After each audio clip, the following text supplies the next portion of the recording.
बाँड्नेहरू मन्त्री बाँडिरहेका छन्। म बालेन्द्र शाह, हर्क साम्पाङ र लगायत जति पनि हुनुहुन्छ, हर्क साम्पाङको धेरै ट्रोल भयो। उहाँ चाहिँ धरानका मेयर हुनुहुन्छ। देशको माटोको लागि उहाँले काम गर्नुभएको थियो। उहाँ जस्तो मान्छे मन्त्री प्रधानमन्त्री बन्न काठमाडौँ आउनुभएको थियो। त्यो टाइममा विभिन्न सामाजिक सञ्जालमा उहाँको मजाक उडाइयो। माटोको लागि काम गर्ने मान्छेहरू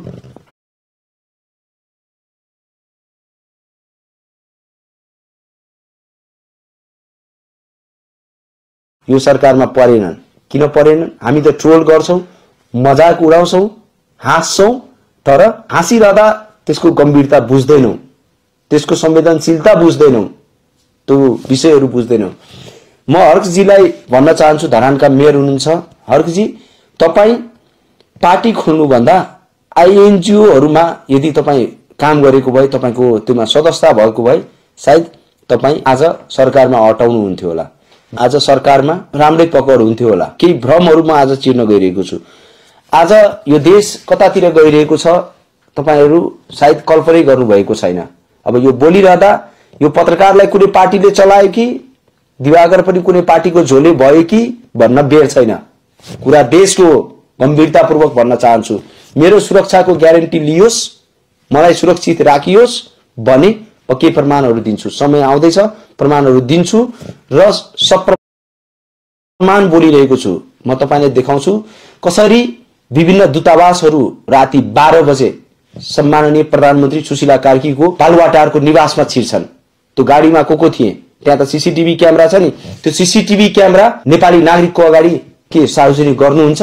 डेट मिति दिन म तयार छु। जुन दिन म निर्मल निवासमा लाइभ गरेको छु नि, निर्मल निवासको बाहिर गेटमा, त्यो दिन प्रधानमन्त्री कार्यालयमा कुन चाहिँ दूतावासको गाडी ओहोर दोहोर गरिरहेको थियो, तर त्यो दूतावासको गाडीमा को बसिरहेका थिए? यहाँ हाम्रो देशलाई प्रयोगशाला बनाइदिँदैछ, रणभूमि बन्दैछ हाम्रो देश। जति तपाईहरु सामान्य बुझ्दै हुनुहुन्छ त्यो सामान्यता कुरा होइन, यो बडो गम्भीर विषय छन्। बोल्दाखेरि फेरि सोच्न थाले। किन सोच्न थाले भने बोलौं किन बोलौं? म तपाईहरुलाई भन्न चाहन्छु, जुन दिन 23 गते घटना भयो, शान्तिपूर्ण प्रदर्शनमा गोली चल्यो, ल ठीक छ, मान्यौ। 24 गते बानेश्वरको फुटेजहरू निकालियोस्। ब्ल्याक टी शर्टहरू कसको कोले लगाएको थियो र त्यो ब्ल्याक टी शर्टमा, कालो रङको टी शर्टमा के लेखिएको थियो, त्यो कुरा सार्वजनिक गर्ने आँट कसको छ? अब यो बोलिरहँदा त्यो ब्ल्याक टी शर्ट लगाउने वालाहरू मलाई टार्गेट गरिसक्यो। अब म टार्गेटमा परिसके, नो डाउट। दोस्रो कुरा तपाईहरुलाई भन्छु, सबै ठाउँमा आगजनी भयो हैन। जाति र धर्म भनेर हामी लडेका छौं, विदेशी षड्यन्त्रले हामी लडाएको छ है। त्योबाट मुक्त गर्छु म नेपाली समाजलाई। अनि नेपाली समाज यति तपाईको चाहिँ श्रमशील बनाउँछ कि म कुरा गरेर साध्य छैन है, कुरा गरेर साध्य त्यस्तो बनाउने हो। तर त्यसमा तपाईहरु हामी सबै जोडिनु। तर पार्टी जाति र धर्म भनेर हामी लडेका छौं, विदेशी षड्यन्त्रले हामी लडाएको छ है। त्योबाट मुक्त गर्छु म नेपाली समाजलाई। अनि नेपाली समाज यति तपाईको चाहिँ श्रमशील बनाउँछ कि म कुरा गरेर साध्य छैन है, कुरा गरेर साध्य त्यस्तो बनाउने हो। तर त्यसमा तपाईहरु हामी सबै जोडिनु। तर मन्त्री बाँडिरहेका छन्। म मन्त्री बाँडिरहेका छन्। म केपी ओलीले यदि तपाई बुढी केपी मन्त्री बाँडिरहेका छन्। केपी यदि तपाई यतिखेर बालेन्द्र साथीहरु धरानका मेयर हुनुहुन्छ। देशको माटोको लागि उहाँले काम गर्नुभएको थियो। उहाँ जस्तो मान्छे मन्त्री प्रधानमन्त्री बन्न काठमाडौँ आउनुभएको थियो। त्यो टाइममा विभिन्न सामाजिक सञ्जालमा उहाँको मजाक उडाइयो। माटोको लागि काम गर्ने मान्छेहरू यो सरकारमा परेनन्। किन परेनन्? हामी त ट्रोल गर्छौं, मजाक उडाउँछौं, हाँस्छौं, तर हाँसिरहँदा त्यसको गम्भीरता बुझ्दैनौं, त्यसको संवेदनशीलता बुझ्दैनौं, त्यो विषयहरू बुझ्दैनौं। म हर्कजीलाई भन्न चाहन्छु, धरानका मेयर हुनुहुन्छ। हर्कजी, तपाई पार्टी खोल्नु भन्दा आईएनजीओहरुमा यदि तपाई काम गरेको भए, तपाईको त्यसमा सदस्यता भएको भए, सायद तपाई आज सरकारमा अटाउनु हुन्थ्यो होला। बालेन्द्र शाहजी पार्टी खोल्दै हुनुहुन्छ सुनिरहेको छु। बालेन्द्र शाहजी बरु एनजीओहरुको लागि काम गरेको भए आज सरकारमा राम्रै पकड हुन्थ्यो होला। केही भ्रमहरू म आज चिर्न गइरहेको छु। आज यो देश कतातिर गइरहेको छ तपाईहरु सायद कल्पनै गर्नुभएको छैन। अब यो बोलिरहँदा यो पत्रकारलाई कुनै पार्टीले चलायो कि दिवाकर पनि कुनै पार्टीको झोले भयो कि भन्न बेर छैन। कुरा देशको गम्भीरतापूर्वक भन्न चाहन्छु। मेरो सुरक्षाको ग्यारेन्टी लियोस्, मलाई सुरक्षित राखियोस् भने के प्रमाणहरू दिन्छु, समय आउँदैछ प्रमाणहरू दिन्छु र सप्रमाण बोलिरहेको छु। म तपाईलाई देखाउँछु कसरी विभिन्न दूतावासहरू राति 12 बजे सम्माननीय प्रधानमन्त्री सुशीला कार्कीको बालुवाटारको निवासमा छिर्छन्। त्यो गाडीमा को थिए, त्यहाँ त सीसीटीभी क्यामेरा छ नि, त्यो सीसीटीभी क्यामेरा नेपाली नागरिकको अगाडि के सार्वजनिक गर्नुहुन्छ? डेट मिति दिन म तयार छु। जुन दिन म निर्मल निवासमा लाइभ गरेको छु नि, निर्मल निवासको बाहिर गेटमा, त्यो दिन प्रधानमन्त्री कार्यालयमा कुन चाहिँ दूतावासको गाडी ओहोर दोहोर गरिरहेको थियो र त्यो दूतावासको गाडीमा को बसिरहेका थिए। यहाँ हाम्रो देशलाई प्रयोगशाला बनाइँदैछ, रणभूमि बन्दैछ हाम्रो देश। जति तपाईहरू सामान्य बुझ्दै हुनुहुन्छ त्यो सामान्य त कुरा होइन, यो बडो गम्भीर विषय छन्। बोल्दाखेरि फेरि सोच्न थाले। किन सोच्न थाले भने बोलौँ किन बोलौँ, म तपाईहरुलाई भन्न चाहन्छु। जुन दिन 23 गते घटना भयो, शान्तिपूर्ण प्रदर्शनमा गोली चल्यो, ल ठीक छ मान्यो। 24 गते बानेश्वरको फुटेजहरू निकालियोस्। ब्ल्याक टी सर्टहरू कसको कोले लगाएको थियो र त्यो ब्ल्याक टी सर्टमा कालो रङको टी सर्टमा के लेखिएको थियो त्यो कुरा सार्वजनिक गर्ने आँट कसको छ? अब यो बोलिरहँदा त्यो ब्ल्याक टी सर्ट लगाउने वालाहरू मलाई टार्गेट गरिसक्यो। अब म टार्गेटमा परिसकेँ, नो डाउट। दोस्रो कुरा तपाईहरुलाई भन्छु, सबै ठाउँमा आगजनी भयो होइन।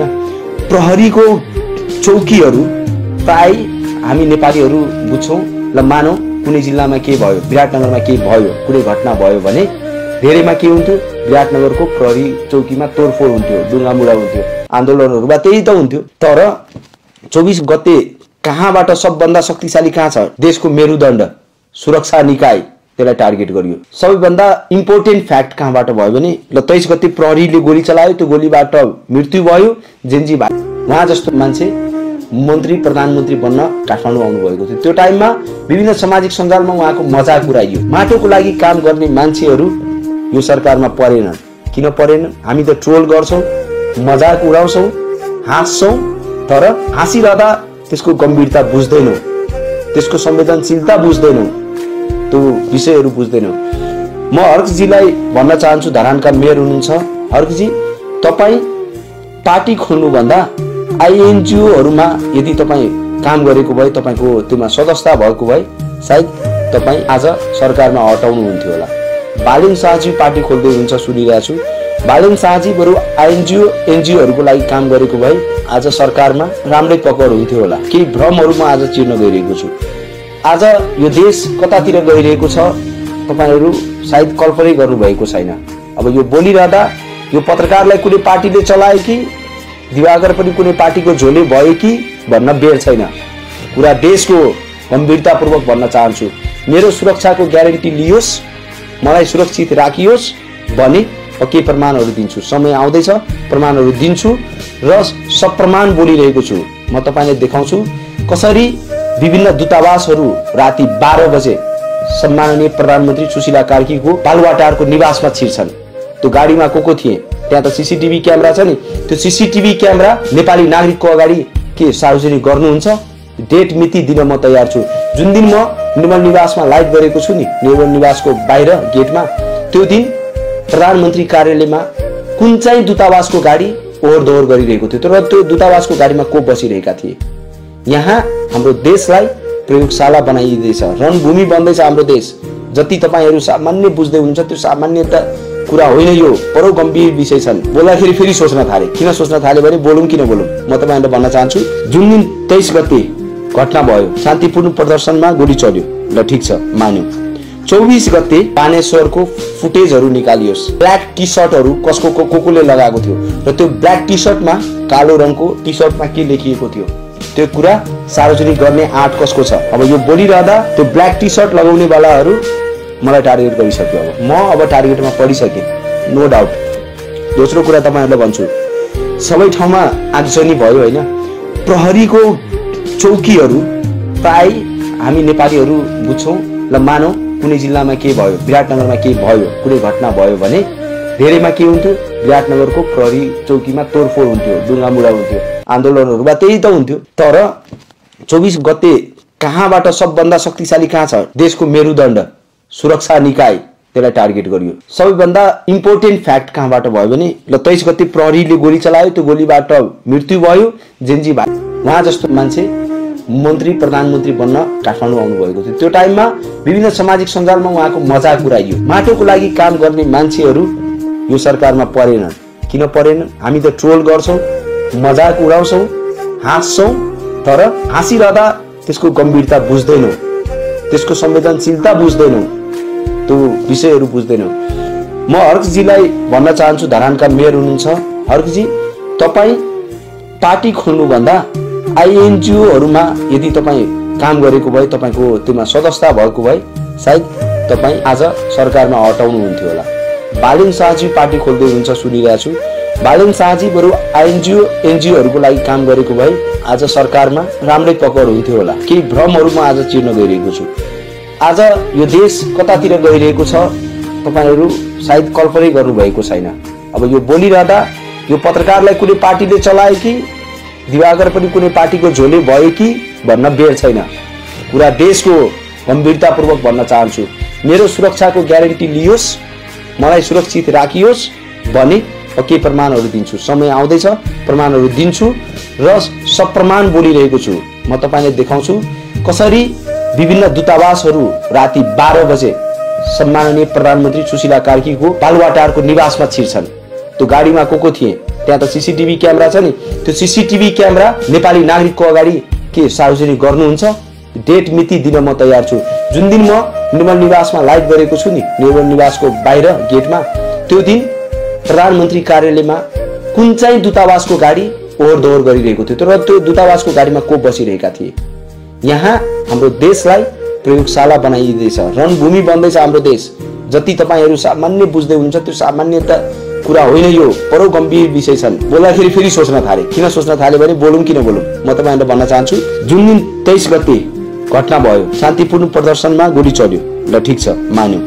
24 गते बानेश्वरको फुटेजहरू निकालियोस्। ब्ल्याक टी सर्टहरू कसको कोले लगाएको थियो र त्यो ब्ल्याक टी सर्टमा कालो रङको टी सर्टमा के लेखिएको थियो त्यो कुरा सार्वजनिक गर्ने आँट कसको छ? अब यो बोलिरहँदा त्यो ब्ल्याक टी सर्ट लगाउने वालाहरू मलाई टार्गेट गरिसक्यो। अब म टार्गेटमा पडिसकेँ, नो डाउट। दोस्रो कुरा तपाईहरुलाई भन्छु, सबै ठाउँमा आगजनी भयो हैन। प्रहरीको चौकीहरू प्राय हामी नेपालीहरू बुझ्छौं। ल मानौ कुनै जिल्लामा के भयो, विराटनगरमा के भयो, कुनै घटना भयो भने धेरैमा के हुन्थ्यो? विराटनगरको प्रहरी चौकीमा तोडफोड हुन्थ्यो, डुङ्गामुढा हुन्थ्यो, आन्दोलनहरूमा त्यही त हुन्थ्यो। तर 24 गते कहाँबाट सबभन्दा शक्तिशाली कहाँ छ? देशको मेरुदण्ड सुरक्षा निकाय, त्यसलाई टार्गेट गरियो। सबैभन्दा इम्पोर्टेन्ट फ्याक्ट कहाँबाट भयो भने ल 23 गते प्रहरीले गोली चलायो, त्यो गोलीबाट मृत्यु भयो, जेनजी